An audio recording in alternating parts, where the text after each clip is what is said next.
Okay, we're going to move now into the organising resources part of the overall planning process, and that encompasses and entails 4 key areas of any business: operations, marketing, finance, and human resources. And as I've said in class a number of times, this is a doubly important part of the Year 11 course because this is the Year 12 course. Clearly, in Year 12 we go into this in a lot more detail, but it's really important that you build that basic understanding in the preliminary course that can then be carried forward into the HSC course.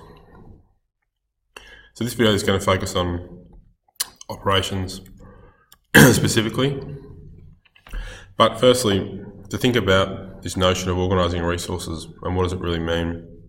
In the context of a business, organising really relates to what is to be done, who is going to do it, and how is it going to be done. The overall organising process relates to the owner determining all the activities that employees perform and all the equipment, the money or the capital, and the facilities that employees need to carry out those activities.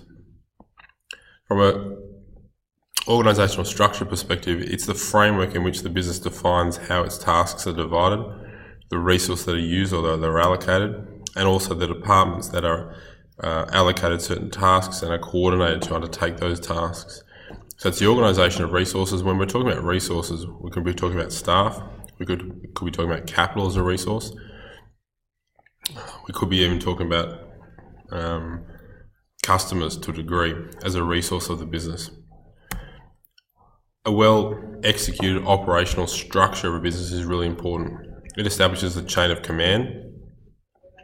So who reports to who, how do key messages get from senior levels of management down to other layers within the business. It creates a well-coordinated work environment where staff are working together in harmony and in sync, and the messages are getting clearly from one person to the next.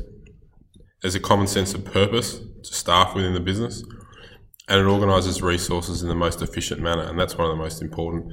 Making sure there's no duplication of tasks, making sure that 2 people aren't doing the same job, that capital has been effectively used, that marketing has been undertaken efficiently, and there's no wasted resources there, for example. And that's what that point there is at the end. Resource allocation, referring to the efficient distribution of resources, so to successfully meet the goals that have been established. Okay, starting off with operations as the first organising resource. What is operations? Well, it's really about 3 key elements. It's what we call the inputs, the transformation process, and the outputs. So it's really about taking inputs, transforming them and changing them and achieving some sort of output. Now, given we're talking about businesses that could be a good or a service-based business, if it's a goods-based business, those inputs are generally transformed resources, or they're often transformed resources, I should say. Raw materials, for example. If it's a service-based business, those inputs are often things like human labour, information. So a mix of transformed and transforming. Those resources, those inputs, are then in the operations process are transformed. That transformation occurs through the utilisation of technology, through establishing task design. So that task design is how are we actually going to go about doing this, and let's draw a diagram to represent that process. Sequencing and scheduling. So sequencing and scheduling, putting in place sequences or schedules that will determine how those inputs go through the transformation process. And then finally, achieving the outputs for the business. So that might be delivering good customer service if the input was information or if it was human labour. It might be delivering a finished product if it was a raw material, which was one of the inputs. That was then there was transformation occurring, and then the output was that delivered product. This is just straight out of your textbook. I'm not going to read through it all. You can read through it in your own time. But what exactly are the inputs? Resources used in the transformation process.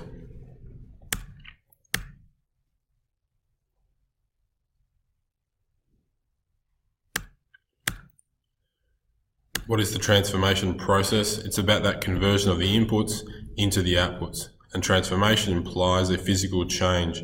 So it could be a physical change to the information that was the input. It could be a physical change to the raw material that was the input. And that allows the resource to be converted into the end product. For example, Shaw, as a school, takes its main inputs, i.e. the students, the syllabus, the teaching and ancillary staff, and the buildings and other capital, and it produces educated, employable graduates. So it takes an input, transformation occurs, and then the output are the finished product in terms of educated, employable graduates of the school. And the outputs are the end result of the business's effort.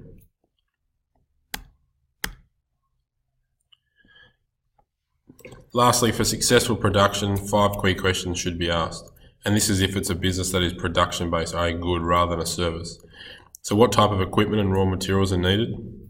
What suppliers will be used? How much money needs to be allocated? What storage or warehousing and delivery systems are needed? And what level of technical expertise will employees need? Okay, that's operations in brief. The next video will focus on marketing.